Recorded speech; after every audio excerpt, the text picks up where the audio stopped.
Greetings from Wani, Chris. How you doing, man? Pretty good. How about you? Great. Uh, Home, getting ready for tour to start in a couple days, so just preparing for that. Awesome. So far the band has released 570, Loud, Fuck It, and Eternally Yours. How have fans received the new material so far? I think 570 and Eternal Yours, they were the first two songs to be released, and I think that those were, I don't exactly seek out comments, but I mostly read what people just send to my socials directly, and, it seemed like people were really excited about those. And then we put out Loud, and that's when the reviews started to be a little bit more mixed, which I kind of knew that it would be. So I'm very, very happy with 570 and Eternally Yours. Loud is I knew it was going to be a mixed review type of song, and it was going to kind of stir things up a little bit. So I was just prepared for that, but it's been pretty good overall. I can't really complain about any of the three. When creating Graveyard Shift, did you have a specific vision in mind? And if so, what was that vision and how did it come to fruition? I wouldn't say that there was any one specific vision. Obviously there's typical, we wanted to go in and, refine our sound and write the bigger, better songs. I think for this record, if there was one thing that I did concentrate on more than ever before, it was kind of putting some emphasis upon the vocals more. As a musician, rather than as I consider myself more of a musician than a vocalist, past records usually spend too much time on the music and not enough on the vocals. So yeah, if there was any one specific goal in mind, it was to really take the time to showcase the vocals on this album, and then like I said, the typical bigger, better, more refined songs that really help define our sound and give something that we feel is as easily identifiable as Motionless in White. Let's talk about the new video for Loud. This is going to be a two-part question. Part one is, what inspired the band to do the video in black and white rather than a traditional color video? I think, the whole point of the video, the whole point of the song is that, it kind of has, to us, it kind of has, a punk rock influence to it, and we felt like the way that we did the black and white made it look a little more gritty and kind of had a rougher edge. We didn't want it to seem so clean and so polished. It didn't feel like it fit the song and the style of the video, so we wanted to do something that made it feel a little bit dirtier. And was there something specific that led to the inspiration of writing that track? Yeah, as far as the song itself goes, the song is just about, last summer on Warped Tour, I had the privilege of getting together with a different group of fans every day to kind of have this open discussion about whatever we wanted for 45 minutes every day, and the song is essentially just about all the good, uplifting, positive things that we all talked about, and it's kind of just reflective of how I felt every day after leaving those meetings, and just how I felt like, I wanted to inspire people to feel that the same way I did, and the same way that each group did every day, and this song is just kind of touches on a lot of different things that we talked about. I recently listened to the album, and I've listened to it quite a few times. It's spectacular, by the way. Thank you very much. I think it's ironic, though, that one of the heaviest tracks on the album is called Soft. Was that planned or just coincidence? And what's the story behind that one? It's actually, I can't say it's coincidence. I'm happy you brought that up. You're the first person to acknowledge that. I wanted to write a song that was one of the more heavier, angrier songs on the album about how I feel a lot of people, or how the world in general has just become a bunch of fucking crybaby whiners about everything, and it felt kind of just like a funny moment where, exactly like you said, the heavier, more angrier track on the album would be called Soft, which is just directed at all these people that are targeted in the song lyrics. So it's just one of those moments where I thought it would be a funny, I don't know what the word would be, just a funny, I don't know, not contradiction, the song title and the versus the lyrics and the vibe of the song. So just something to be a little bit like haha, but still quite an angry track. The man, the myth, the legend, Jonathan Davis is featured on Necessary Evil. How did you go about getting him to feature on this track, and while writing it, did you tailor it to fit his vocal style? Yeah, well, when we were working on the album, we had a break in recording to go on tour with Korn, and that song had not been finished yet. So while we were on the road, we had a great time on the tour. Jonathan and the rest of everybody in Korn were super great guys, super nice guys. So to be around the tour was awesome. So when I went back into the studio to work on that song, I found myself, writing what I thought was going to just be my own vocals on the album, and I just kept hearing his voice. I was like, man, he just needs to sing on this song. Like, it's not going to be the same for me if his voice isn't on here, because it's all I hear in certain spots. And I reached out. They're on Roadrunner Records as well as we are, and I reached out to Roadrunner to see if they can talk to him and see if he was interested, and he said yes. And I guess the rest is history. It was a pretty wonderful experience. It turned out awesome. Thank you very much. So let's talk about Not My Type. So Dead as Fuck was one of my favorite tracks from Reincarnate, and I thought that the animated video idea for it was brilliant.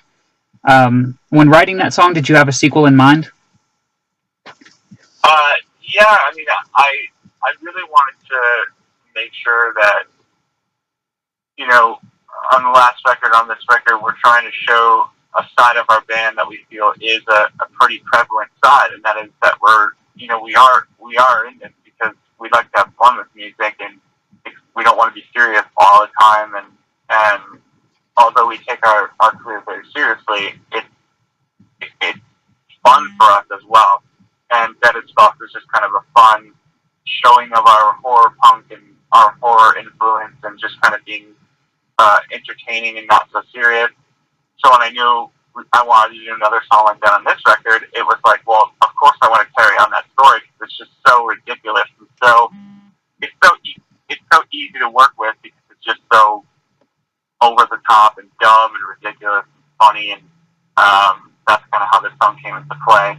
And I like it a lot, because to me it kind of seemed like it ended up being like kind of a weird musical, if that makes any sense. So it's a pretty fun song for me on the album. You've been brought on as direct support to In This Moment for their upcoming Half God, Half Devil tour. What can fans expect from the band on this tour, and how many new songs will you be bringing out? We're actually we're only like 5 days out from the tour, and we're still working on how we can bring more and more production out.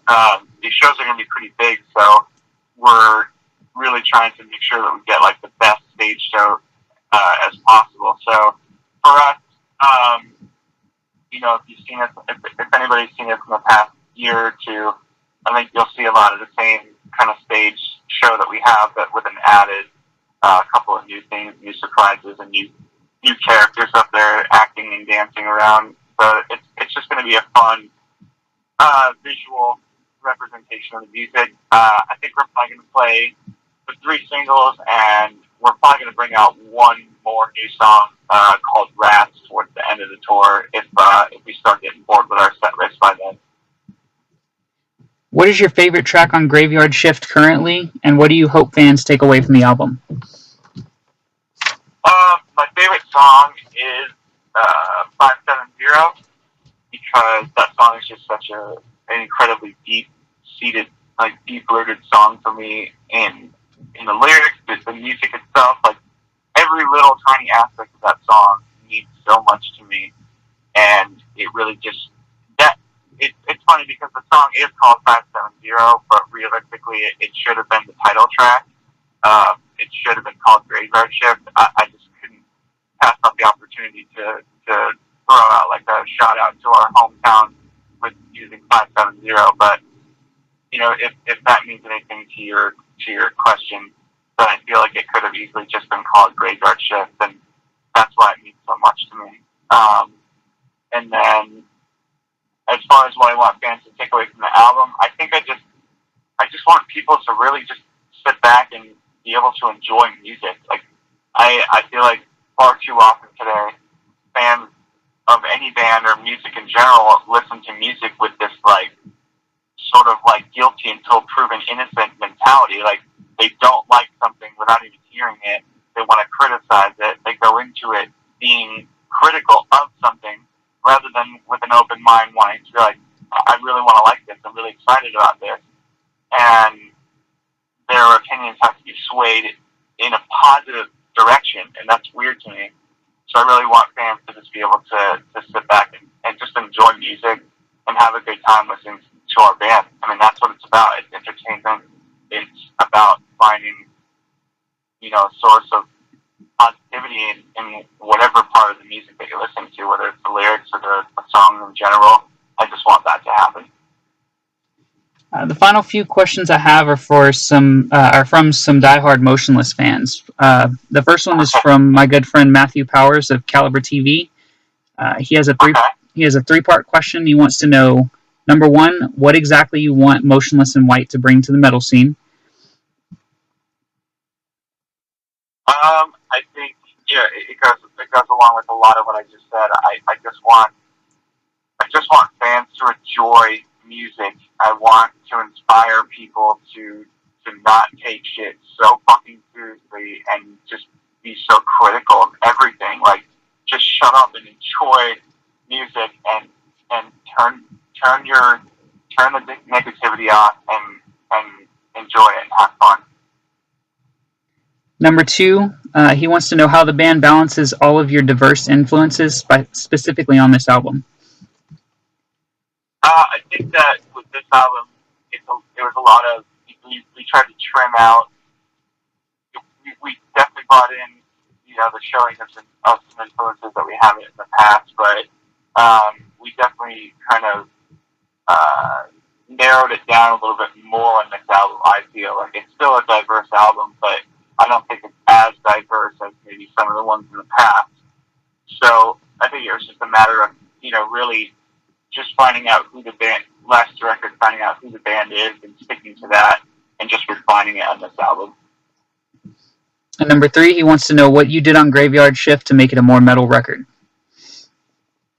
I mean, there's definitely no slow songs on this album. It's just hard. I mean, whether the song is a heavy song or a song like Loud, there's still just such a high energy vibe to this one. I think there's a lot more heavy parts on this one than there were on the last two. I don't know, I just think that it's a heavier album overall. There's no slow songs, there's no songs that are like, there's only one or two that are a little bit more mellow, if you would even want to call that mellow, and it's just a matter of, that's just where we were at. We wanted to have a heavier record after two albums that were, had one or two songs that were a bit more cinematic and melodic and not as heavy. My sister Shalisa would like to know what song on Graveyard Shift describes your life on tour. Wow, that's a good one. I would say probably 570 still. Though the song is about, the past 10 years of being a band, there's still a lot of things that have happened that I do talk about in that song that have shaped so much about how our touring life is now and how we go about conducting our business and conducting our just professional lives in our career. So that song definitely, I would say, is probably most prevalent in applying to how we are now. My good friend Jesse Rodriguez would like to know what influences you the most while writing lyrics. I mean, it's different song to song. Obviously, there's quite a bit of songs that are just kind of observational in in how I feel about the world around me. So clearly, just my existence in this world is inspiring to me in general. And then it kind of just breaks down to individual subcategories in that larger umbrella category.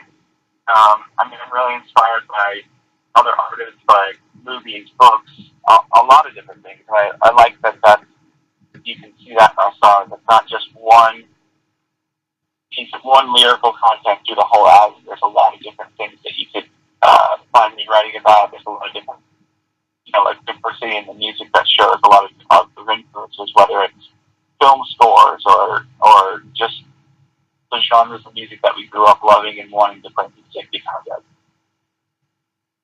of. Finally, my good friend Tristan Lang wants to know what inspired you to write music in the first place. For me, it was just a matter of how music made me feel. Whenever I listen to music that from a young age, that seems to be my favorite time of any time in my life, any day. And then when I started discovering, what musical instruments were, I was immediately drawn to that. Like I wanted to play drums. Or as soon as I was old enough to understand what drums were, and then came guitar, and there was just this gravitational force that just pulled me in. I don't know why. I have no idea why. I just think that music was in my blood, and I'm very fortunate enough to feel like I actually continued on kind of chasing a career with something that I felt is in my blood and that I am the most passionate about. So it's just music really made a difference in my life before I started playing it, and it's the only thing that really ever spoke to me as loud as it did. So that's why I went towards it.